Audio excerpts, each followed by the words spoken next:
c'est Roxane. Aujourd'hui, c'est le 10e jour du Inktober 2017 et le mot qui correspondait à ce jour-là sur la liste de Jake Parker était gigantic, qui signifie gigantesque.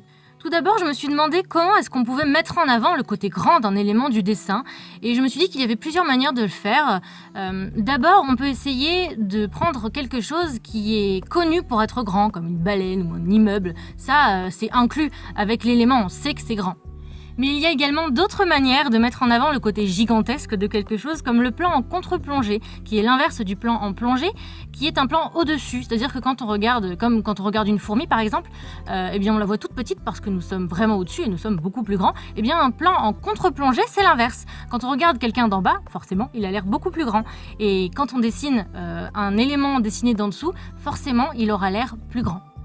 Autre moyen, on peut placer deux éléments à échelle différente, l'un à côté de l'autre. Je m'explique.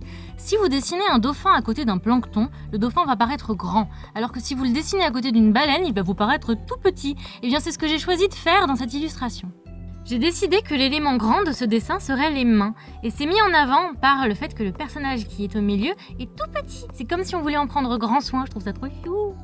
Ici, l'un définit l'échelle de l'autre. Et vous n'êtes pas sans savoir, enfin, je pense que les gens qui dessinent, vous le savez, que les mains sont très très difficiles à dessiner.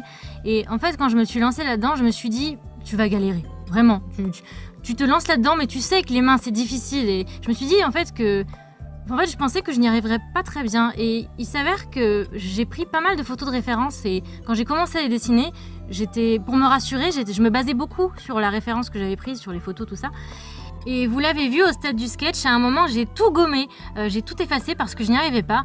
Et je me suis dit, mais tu sais les faire les mains, alors pourquoi est-ce que tu... En fait ça me rassurait beaucoup d'avoir des références et j'osais pas m'en détacher. Et je me suis dit, fais-le au feeling, tu les fais comme tu le sens. Et ça a marché, voilà, finalement, voilà, je sais les faire les mains. Donc voilà, c'était juste une question de confiance en moi en fait, en ce que je sais faire. J'ai fini par y arriver, enfin je trouve qu'elles sont plutôt pas mal. Après, les mains, comme pour beaucoup de gens, c'est un peu ma bête noire, donc je m'entraîne régulièrement à en dessiner et j'ai toujours l'impression que je n'y arriverai jamais. Mais là, ça s'est bien passé, donc ce ne sont pas les plus belles mains que vous pourrez trouver, mais bon, voilà, j'en suis quand même contente. Puis ça m'a donné encore plus envie de m'entraîner à les faire, de faire des illustrations basées sur des mains ou des trucs comme ça, parce que ouais, ça peut être sympa, les positions des mains, c'est joli des mains, donc on peut en faire des choses intéressantes. On peut les décorer, leur mettre des tatouages, leur mettre des bagues, essayer de faire des ongles, du nail art directement sur papier, enfin, ouais, on peut faire plein de choses avec des mains. Donc faudra que je m'entraîne, ouais, ça peut être sympa, ça prendra juste du temps, et puis pas pendant le Inktober parce que là, ça va être compliqué, mais faudra que j'y songe, faire des petits trucs comme ça dans mon sketchbook, ça pourrait être cool.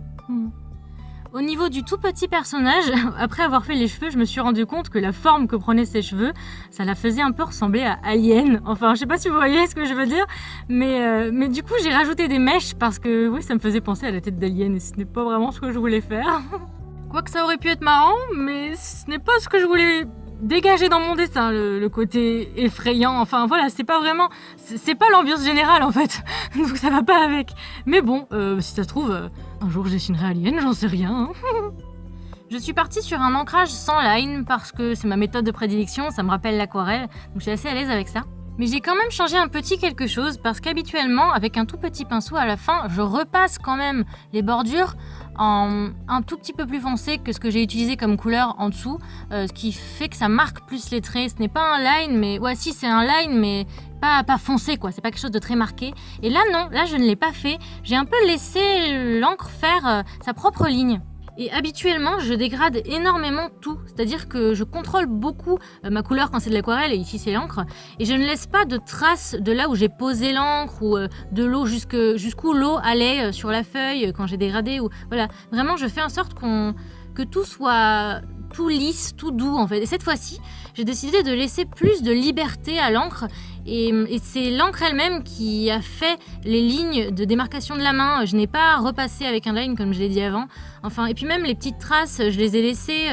Enfin voilà, j'ai moins contrôlé l'encre et je trouve que c'est aussi intéressant et ça fait un moment que je voulais essayer de faire ça et je trouve ça pas mal. Ouais, ça donne vraiment un effet peinture, on ne se demande pas comment c'est fait. Et là, ça se voit que c'est de l'encre, on voit les démarcations. Voilà, en laissant vivre sa peinture, si c'était de l'aquarelle par exemple, on saurait que c'est de l'aquarelle. Enfin, il n'y a pas de secret sur la façon dont c'est fait. Quand je fais le truc comme ça, avec cette technique, on voit que c'est du traditionnel. Ouais, ça a son charme. Bon, j'ai quand même dégradé certaines zones, hein. J'ai du mal à ne pas contrôler ma peinture, à ne pas faire de dégradé partout. Mais bon, ouais, je l'ai laissé un petit peu plus vivre, l'encre, dans ce cas-là.